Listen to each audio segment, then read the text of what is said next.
producers and stuff were kind of just like, I don't know that we have like the time to do this shot. And it came up like that a lot. There was a lot of things that I wanted to do where it was like, can't we just like, do we need this shot? It was always like, do we need this one? Do we need it? And it's like, we need all of them, because that's the movie. Like the movie is all these little like sort of cheeky details and kind of interesting little sort of flourishes. And as far as like the gore is concerned, every single one of those things, like none of the gore shots were like incidental, or we just kind of like winged it. They were all very, very planned, because that's why we're here. That's why we're here to watch the movie, for all the violence and the gags and stuff.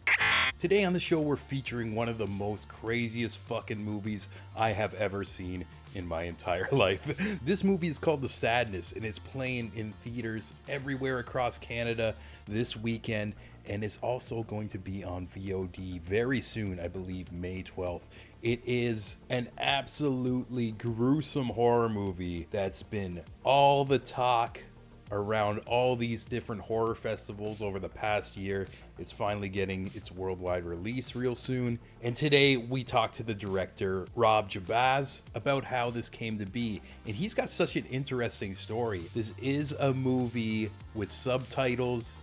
He made it in Taiwan, but he's originally from around here, the Toronto region, Mississauga. So we get into that and the details of putting together this absolute slaughterfest. Oh my God. And I gotta say, and give this movie a big trigger warning. It is a good movie. But me personally, I'm a bit of a baby when it comes to gory stuff. And this was just an overload of that, but also so well done. I kept like probably over 100 times throughout this movie, I like covered my eyes, did like the half peek thing, but also I couldn't turn it off. I was very intrigued to see what led with these two main characters in the movie as well. But yeah, this is an absolute spectacle.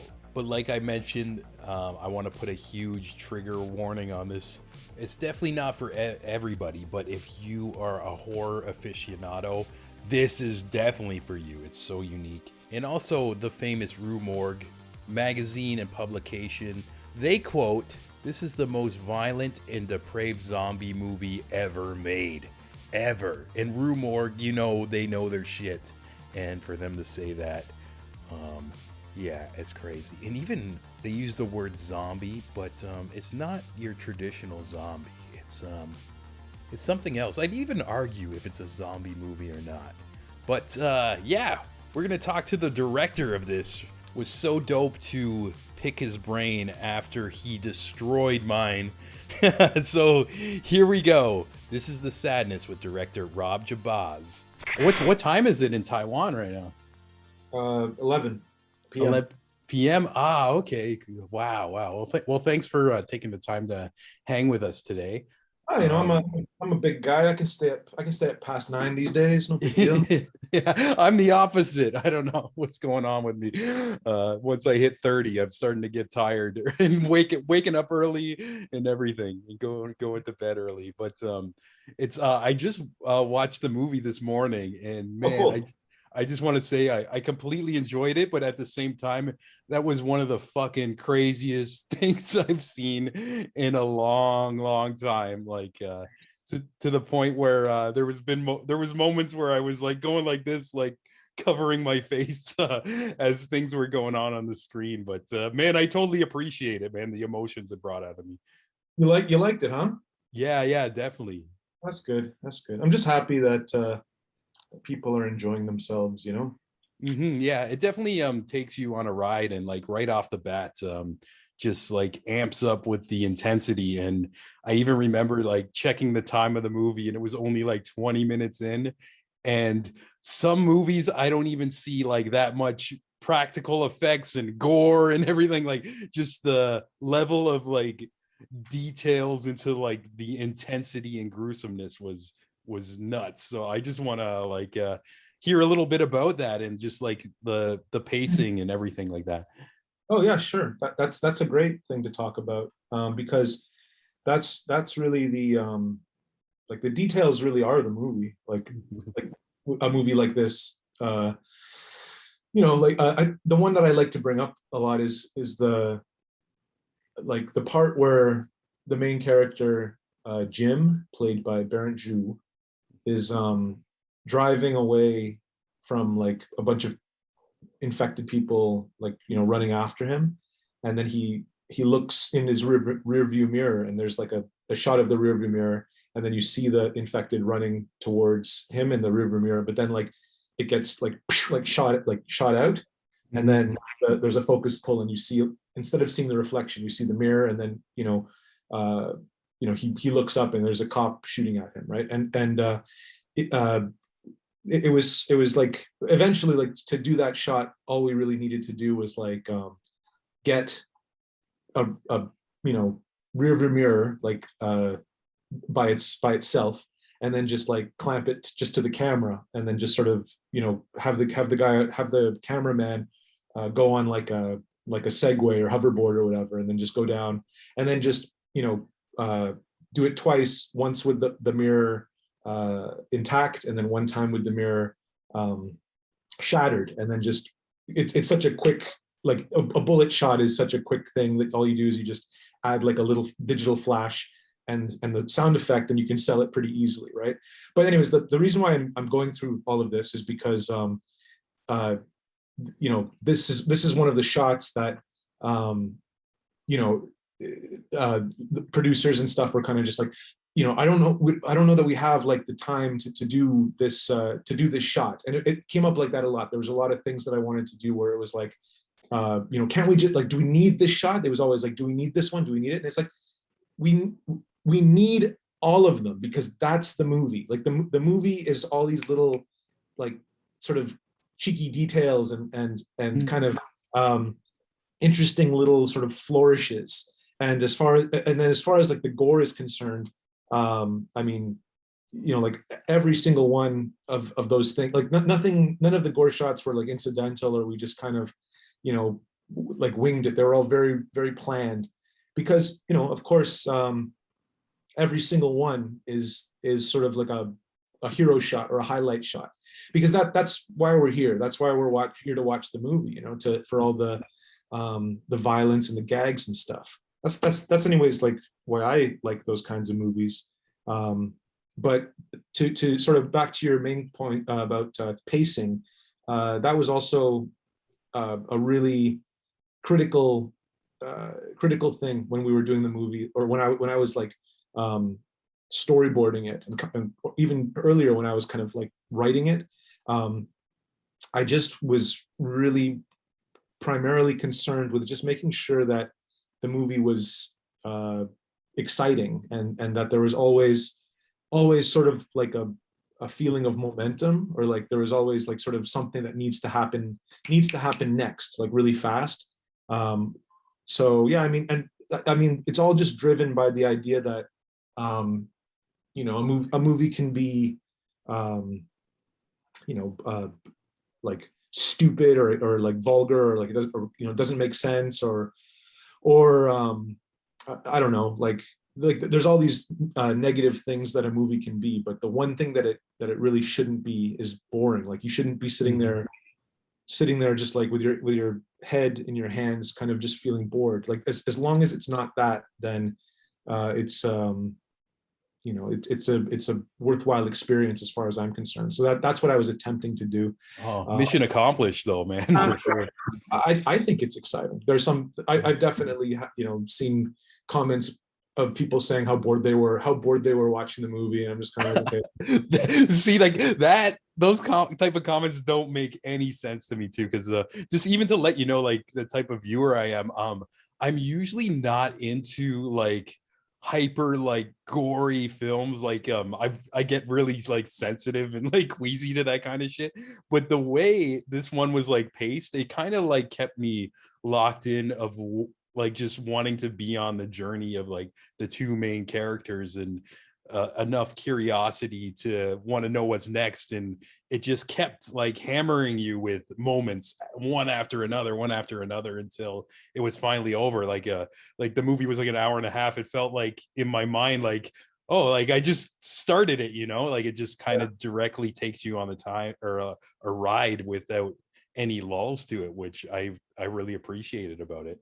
There is actually a lull like towards the end where the like I feel like the movie is pretty like front loaded, and then it's sort Mm-hmm. of like, and another like one of the things too is that people like from the trailer it sort of has this sort of citywide event feeling, but I actually think that uh, the movie itself is actually like quite a small movie, like an intimate movie. Like at any given time, there's not really more. I mean, there are there's scenes like the train scene, and there's scenes like in the restaurant and in the hospital and stuff where there are extras, but like generally when there's like a real scene happening, there's usually not more than maybe four people like on screen doing something. So it really is kind of like designed to be kind of more of like a smaller film, and I think that it works in its favor because it really means that the the violence like just sort of means a little more. Like it you really sort of get a sense of the suffering of each character that is brutalized or whatever, like you really spend some time with them and you really kind of get a feeling of kind of what they're feeling. That's Yeah, kind it of kind the of gets you a little emotional about like emotionally invested in everybody the characters come across.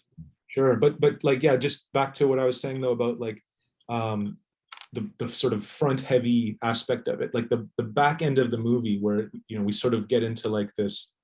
I don't want to get into any spoilers, but there's sort of like the tone, like sort of the frenetic chase quality of the film kind of gives way to sort of like a tense moment where you encounter a character where you're not really sure if he's like good or bad or whatever, and like that was sort of like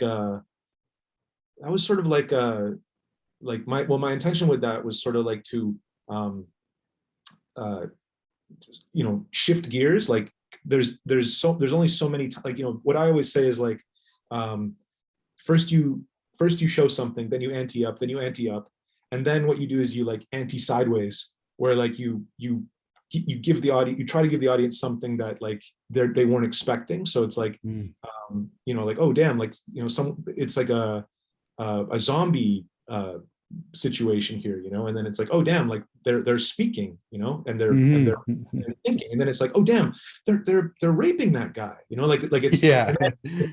but then it's like it shifts like to a different aspect, and all of a sudden like, oh, there's like we're in a different location and there's kids torturing their teacher or whatever, like, and so you're just like and you do that a bunch of times, and then it comes to a point where like maybe it's time to just kind of all of that in a broad sense to kind of like put that aside, and then sort of try to do something that's a little more of like a tension thing, where it's like we have this character that we've been following and we care about her enough, even though like we care about her just by virtue of the fact that we've been following her for so long, and then and all of a sudden we're putting her into a situation where she's very vulnerable, and we're not entirely sure if this guy has like her best intentions in mind. So that was kind of like an attempt to kind of switch gears to kind of keep it fresh. But when I watch the film, I find that like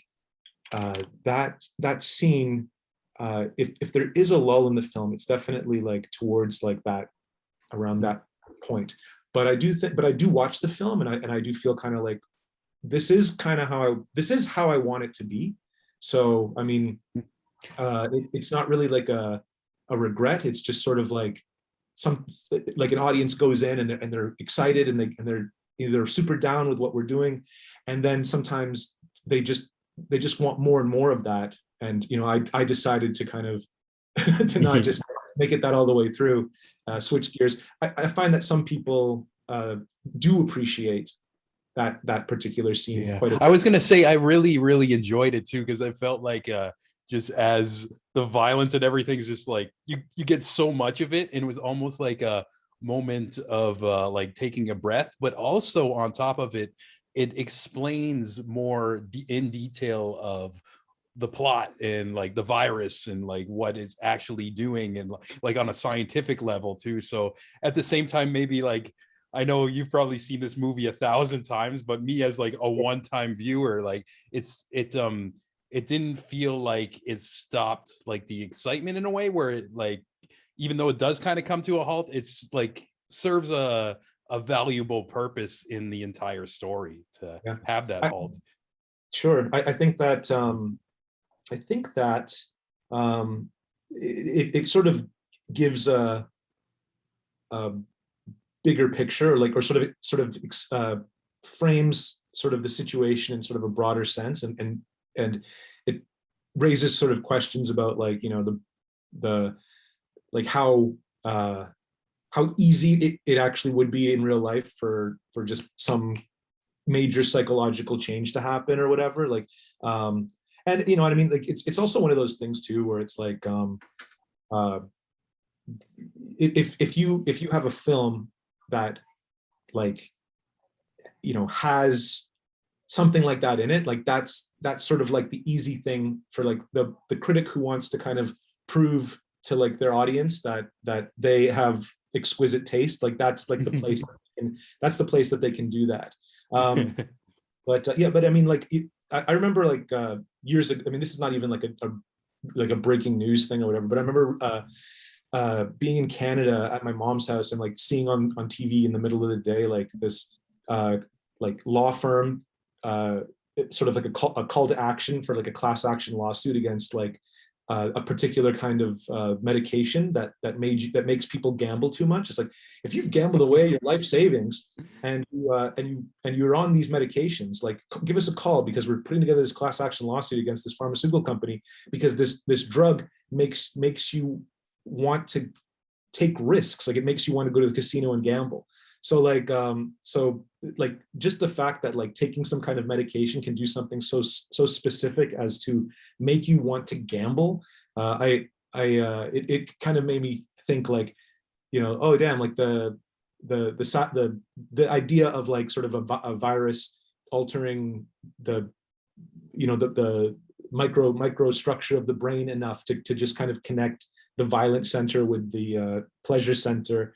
It doesn't seem like that outlandish, really, even though it is just sort of like just a line you write just to kind of, you know, add a little bit of depth to the whole thing. Really, what we're here for, like I said before, is the spectacle. Yeah, but yeah, like I mentioned too, like, well done, man. I noticed it's been getting like awards at like festivals and everything, and yeah, it's so cool. Even like, I'm so interested in your story too as well, because you're from Mississauga, like you mentioned, you were in Canada and everything, and now living in Taiwan. And like, did you go out here to film this movie and decide to stay, or like, kind of what's the whole story of your life as a director and making the move out that way? Yeah, well, I mean, I just had been, like, I come from a background of animation, and you know, I basically just was here working as an animator.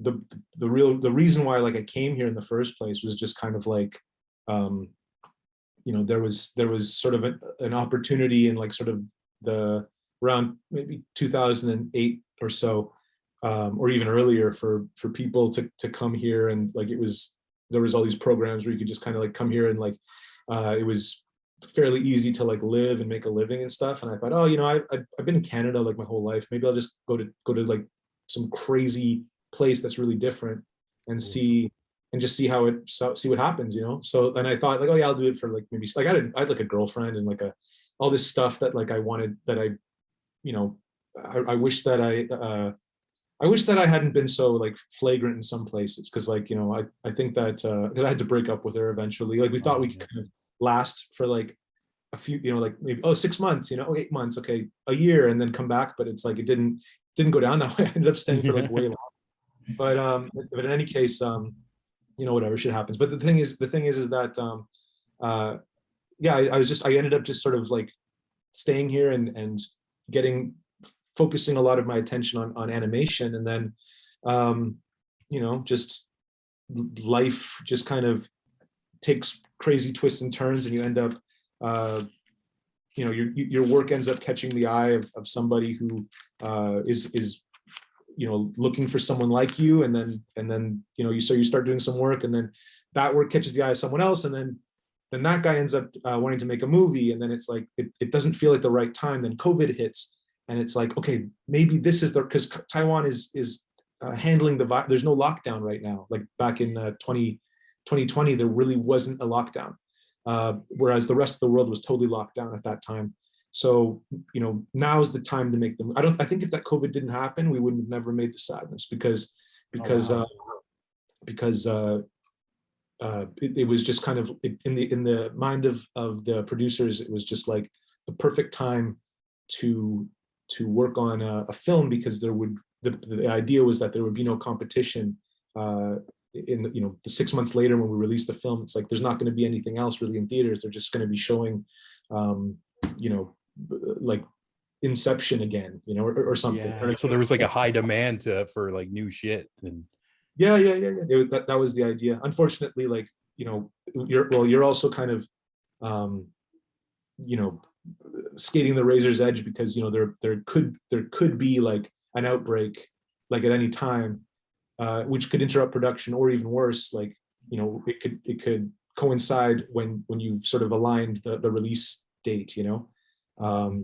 So yeah, I mean that sort of happened as well. There was sort of like a COVID scare, like right around like our release date. So I was just kind of like, like right at the 11th hour, we encounter this setback. But I mean, overall, like when we found Raven Banner, and they put us sort of in their sort of concept was to take the film and kind of do the festival thing instead of just trying to sell it. It was kind of like, let's try to build hype with this thing and try to take it to festivals, because we think that this is the kind of film that maybe could get some attention, maybe win a couple awards, and they were right. And then next thing you know, we sold it to a few distributors, and one of them is Shudder, and it's coming out I guess like to the English speaking territory on May 12th. And and I guess that's basically it. That brings us up to date. yeah, that's amazing. It's cool to hear too, like that you went out there as an animator, and then it just kind of transitioned. Next thing you know, you're directing this film. And even I can see how like the skills in animation could help when building a film, whether it's like just having the eye to build storyboards and stuff like that. Were you hands-on like that, or was it more like just a director role with this? No. I mean, I did so much in this film. Like Mhm. I storyboarded it all. I edited it. I like I worked very, very closely with the special effects team to make sure okay, so we have the camera's going to be here. We're shooting it this way, so that means that you guys have to put the tubes here, hide them from the camera. This particular effect is going to be split up into 4 shots. The first one is going to be sort of like a combination of live action and animation. So I'll do that, and then you guys have to match that later. Like, I mean, I was also like the primary VFX supervisor as well. Like there Oh, are wow. a lot of VFX, not a lot, but I'd say like a good 35 to 40 shots in The Sadness that had to be done, and a lot of them are imperceptible. Like they're not like sort of obvious CG shots. They're more just kind of like erasing a tube, or erasing like an armature, or like some things we couldn't do just for the sake of safety, so we have to kind of like combine 2 things. So yeah, there's like I did all that. I had a guy help me, guy called Logan Sprangers that I found on Instagram. So I paid him to kind of be like an assistant. But so yeah, like the VFX component of The Sadness was something that I was very hands-on with. And yeah, that's basically it. Like I really did did a lot. I did a lot with this. I mean, the music was constantly. I was not actually making it, but like I was working I'd say maybe about like every other night. I was talking on like Facebook Messenger with like the composer, and we were back and forth with the music, because the music I felt was going to be really important. And he actually, it's this group called Sichar from, they live in Australia, but they're from Singapore originally. And they kind of brought the idea of kind of using all these like sort of traditional Chinese instruments and stuff. And I was like, yeah, I think like that sounds like, I was kind of thinking in the beginning it would be more of like that, how do you say that? Kind of like a tactical kind of sound, I'm not, I can't really think of like the right comparison. I guess I guess maybe something similar to like ironically something similar to like maybe the Crazies soundtrack. Oh, okay, yeah. The remake, the one that came out in whatever 2010 or something, I forget.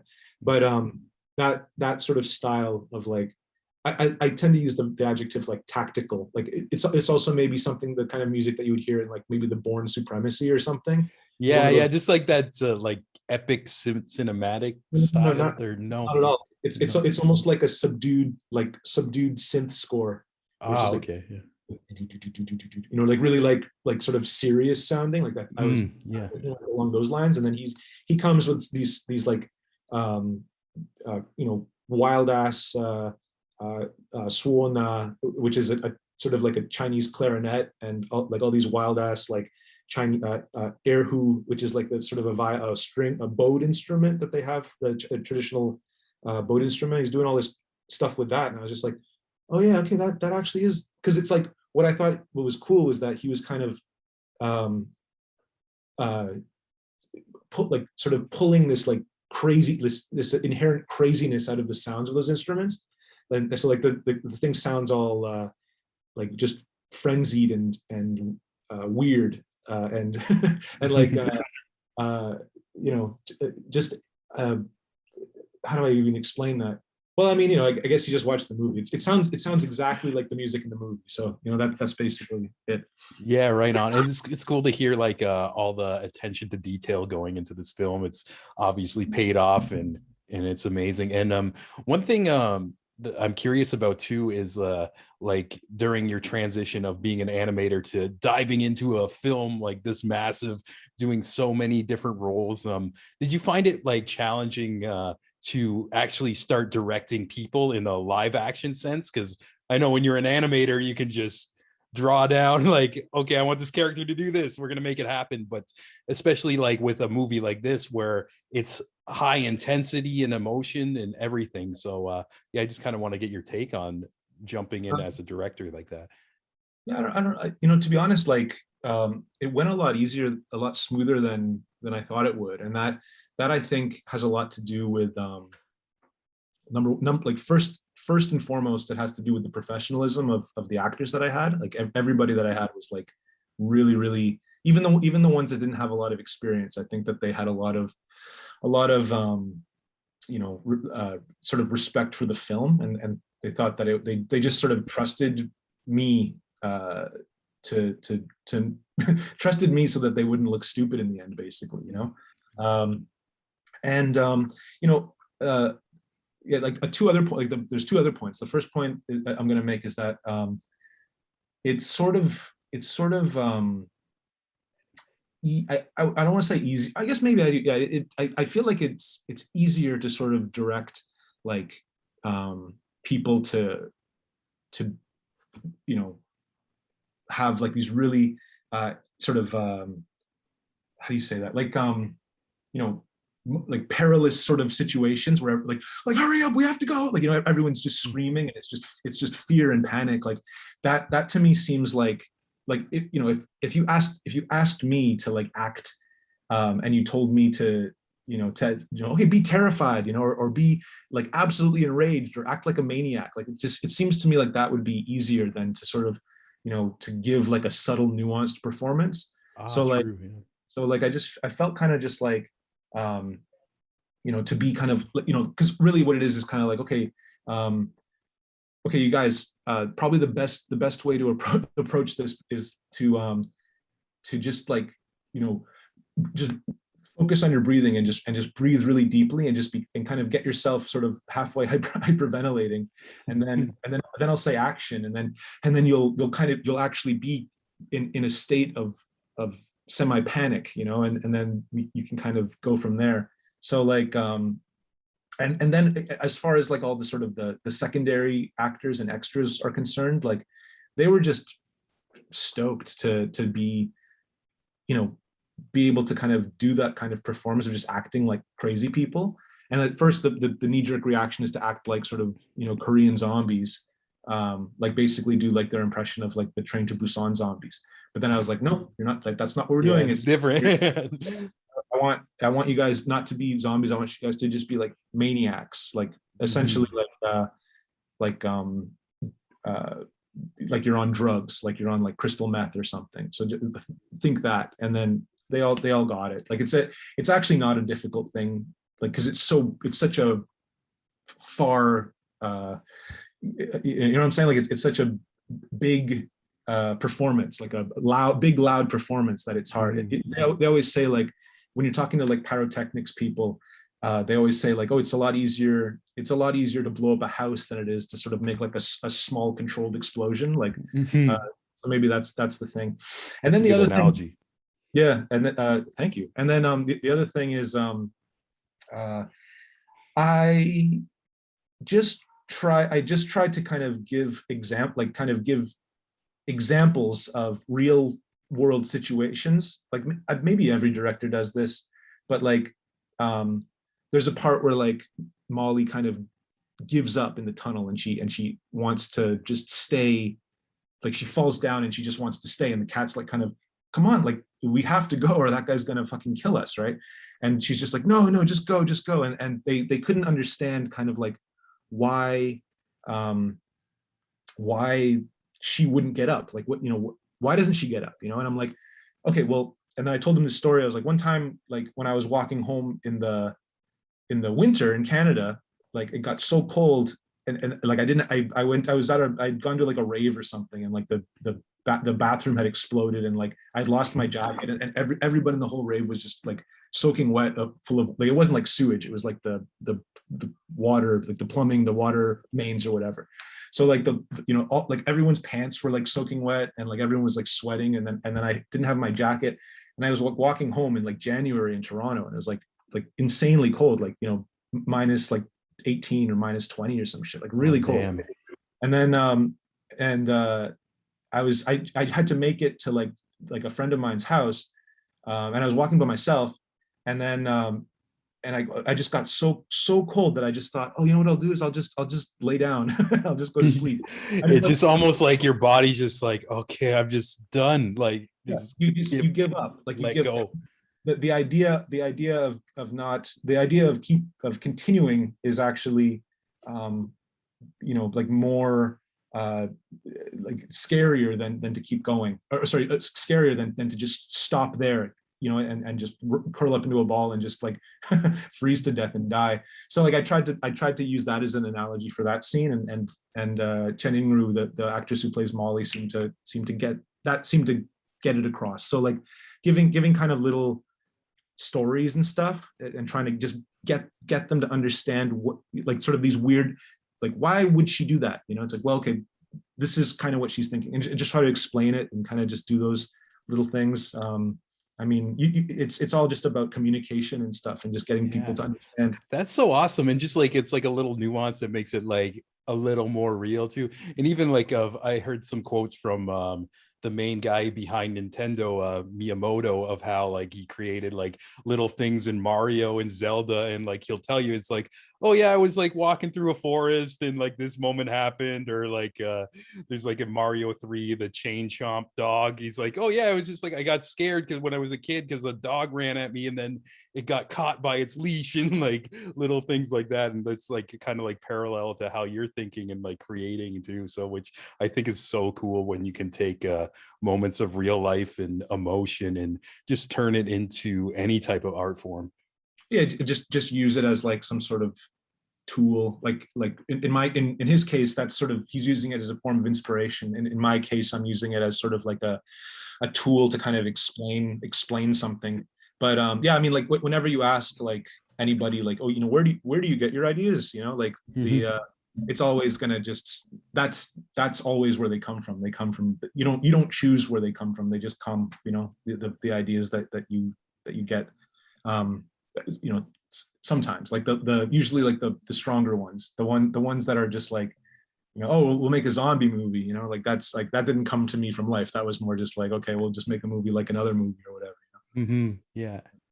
Yeah, it's even interesting too. Like in the past couple episodes, I had like comedians and musicians on too, and they were saying like sometimes like what fuels the thing that they're producing or making is not even doing the act itself; it's just living, and then sometimes just in the middle of it, like you can just take from life and in ways you didn't even expect and put it into whatever your craft is of being a creator. And yeah, it's so cool to like hear all the little nuances of you breaking down this film, and it's doing well, and it's like you mentioned, it's going to be on Shudder on May 12th, and it's getting a Canadian run on April 29th, I think, for a few days as well.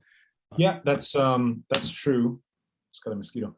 The what do you call it? Yeah, like Raven Banner hooked up some theaters. I think it's like 17 or 18 screens across Canada, and yeah, I mean that's awesome. Like that, I didn't even know that could still happen. But like, I mean, basically, like for example, like the Rio in Vancouver, and what else? Like the Princess Theater. I can't remember where that is. Maybe like in Hamilton or some shit. But like the thing is that these are all like kind of like the little cool like like basically the last independent theater in each of these cities, and they're playing like The Sadness, which I mean, in my opinion, in my humble opinion, The Sadness really does feel like like the kind of movie that like is like a miracle that it got made, like because it's just it's something that's pretty much not even concerned, like for like we're not selling that to like to put on TV, like any territory that makes most of its money off of like broadcast sales and stuff are just not taking it. Like it's such a stupid move to make something like The Sadness, to be honest, from a financial perspective. Well, from a short-term financial perspective, because like honestly, the purpose of doing The Sadness was we scrounged together like a little bit of money, like a modest budget, and I just thought, if we're gonna have anyone pay attention to us, we need to do something really like big and loud. So let's just try to do something big and loud, and maybe the best way to do that is just to be really vulgar and kind of cruel, and but and kind of just make it like a spectacle. But anyways, yeah, back to the point. It's going to be 29th and 30th, April 29th and 30th in across Canadian theaters, and yeah, man, I wish I could be there for some of those screenings. It's going to be really fun. Seeing the movie in a theater is actually very fun. Yeah, I can imagine, because even like I was like, I don't know, like just some of the gore moments too, just like putting up my hands, and like I mentioned at the beginning of our talk that it felt like I was on a ride, but I'm just watching it on my computer screen. I can't imagine with like a big like stereo and just giant screen where you can't hide from all these like crazy people like running around. Like that sounds fucking awesome.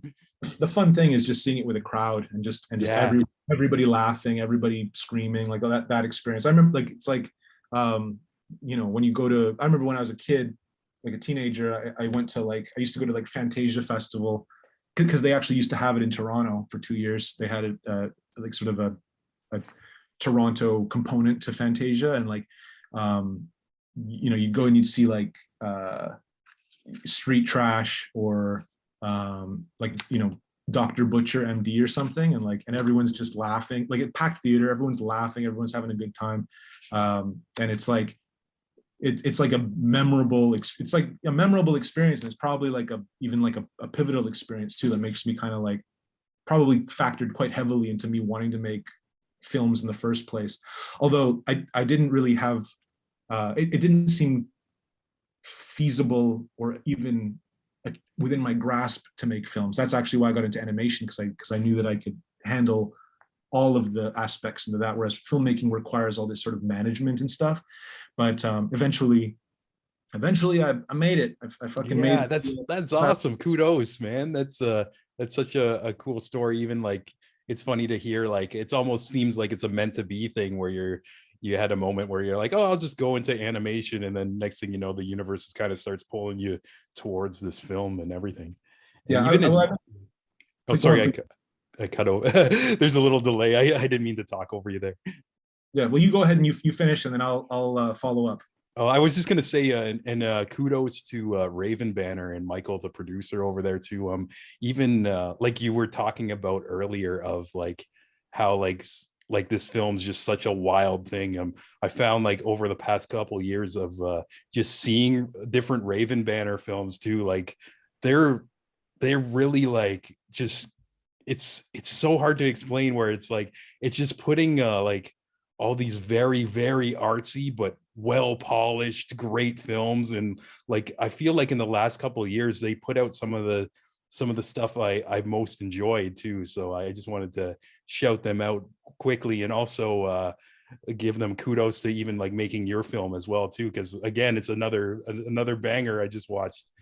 Yeah. Well, they actually had nothing to do in the production of the film. They just kind of picked it up like after we made it. After we made it, we needed somewhere to sell it. Oh, so they're more like a publisher type of deal. Yeah. Well, they're like the distributor. Like we sold them distribution rights, and then they kind of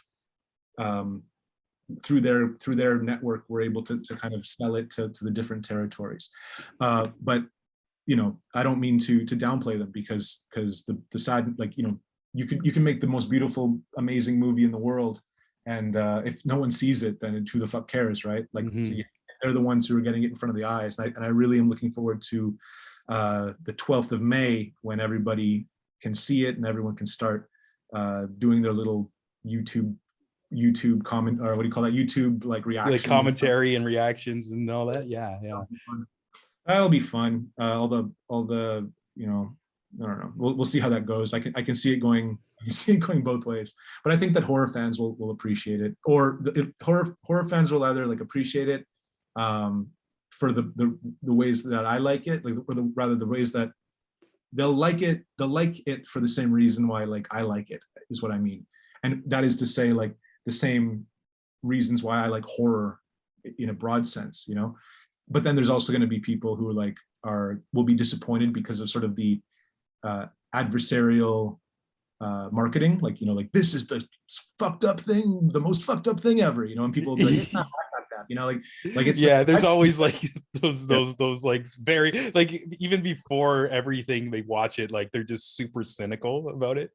Well, like, I mean, when you come at someone and you tell them, like, if I go up to you and I say, like, okay, listen, man, I got the funniest fucking joke. Are you fucking ready? And you're like, okay, and then like, and I tell it to you, and you kind of are expecting it to be like a certain way, and then it turns out to be kind of just like, it's pretty good, but it's not, whatever. You know what I'm trying to say? Oh yeah, I totally get it. It's almost like maybe too much of overhype can bring down people's expectations when they finally watch it. But I think this one might hold up to some of the quotes I've been seeing of this movie. I've been seeing a lot of people saying that it's living up to it, and that's good to hear. I think there's also a third category. I think so. There's just some people who just might, they just might. Well, okay, like I was going to say there might be some people who just don't like the film, but I think that those people, they probably would know from the description whether or not they'd like it in the first place, like, it's a gory movie, and that's pretty much what it leans into. And if you're not into that, then this isn't for you. If any whiff of sexual violence is like a big no for you, then this movie is not for you, kind of thing. And then what's the other thing? Well, I don't know. I guess there is also, people have tastes, whatever. Some people, they only like supernatural stuff. Some people might get hung up on like the fact that the plot is fairly Spartan. Like it's more about kind of just the sensation of the whole thing. So listen to me, I'm kind of like trying to preemptively categorize like every possible reaction, and I'm doing this basically just to kind of like brace myself for like disappointment essentially. But It's got to be like an exciting, like I feel like an exciting time for like something about to be released, and it seems like there's a bit of nerves with you as well too. It's like, oh, I don't know what's gonna go on, but I'm just I've been waiting. It's been such a long time, and it's been such a long wait, like to get this thing. Like I did all the festivals last year, and I saw like a lot of great film. I saw like what were some really good. I saw like the Innocents. I saw I think that's like a Norwegian movie or Swedish or something, but about the psychic kids. I thought that was amazing. I think that's already come out, or maybe it's going to come out like a little bit before The Sadness.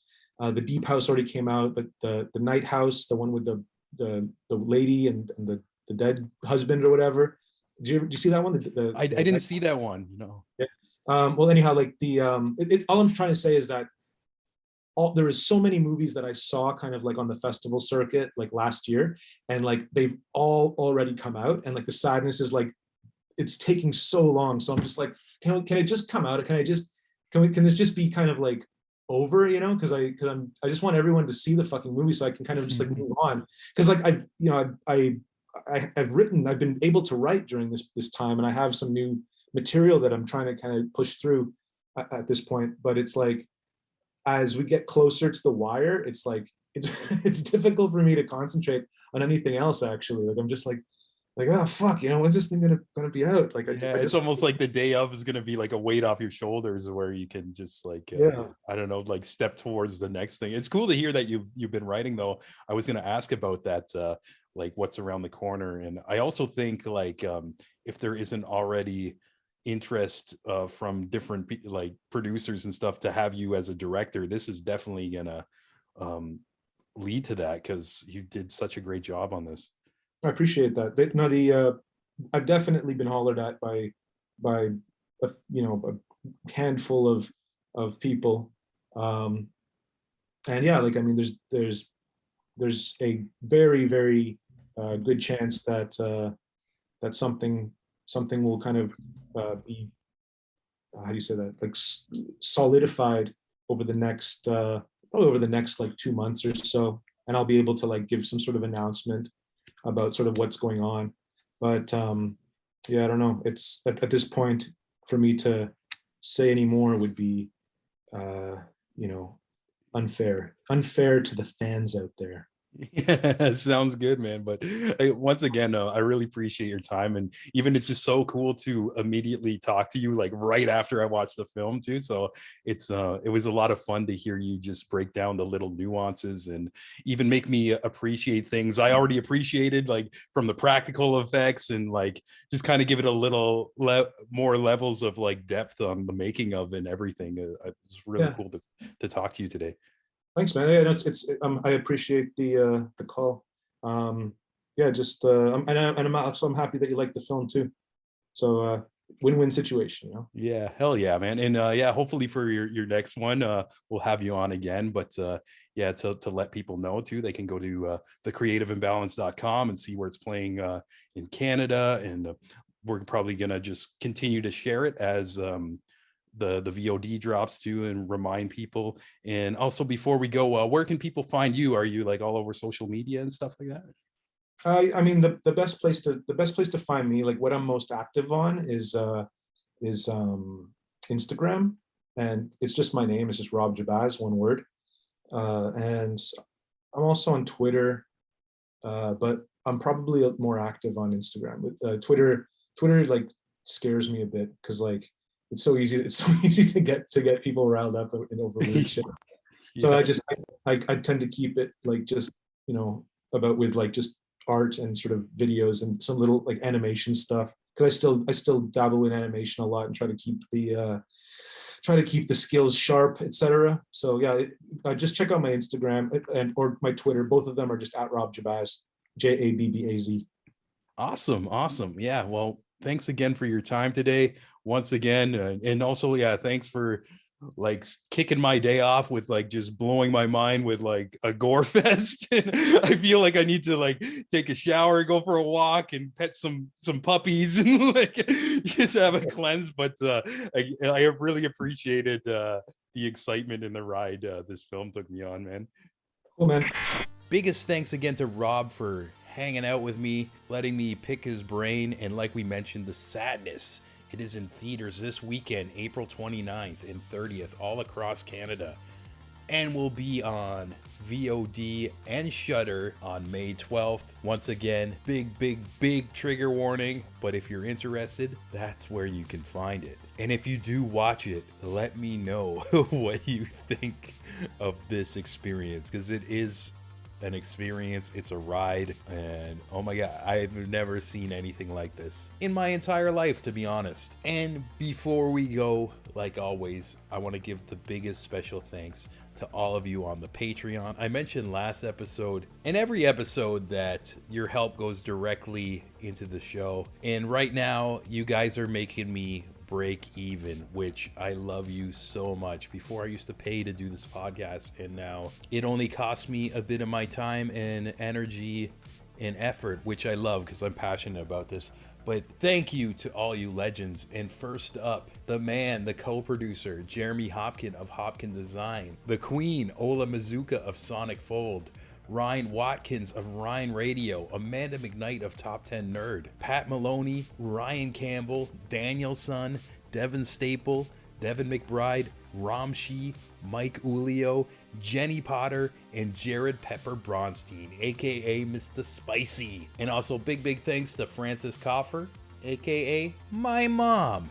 If you'd like to support the show, get all these episodes uncut and early, right when we're done. Every recording, I just post the Zoom call immediately on the Patreon for you to see, and you get your name shouted out at the end of the show. And support your boy Sean and the Creative Imbalance. You can go to patreon.com/the Creative Imbalance. Love and appreciate you guys so much. We got more coming your way, and I'll catch you next time. Peace.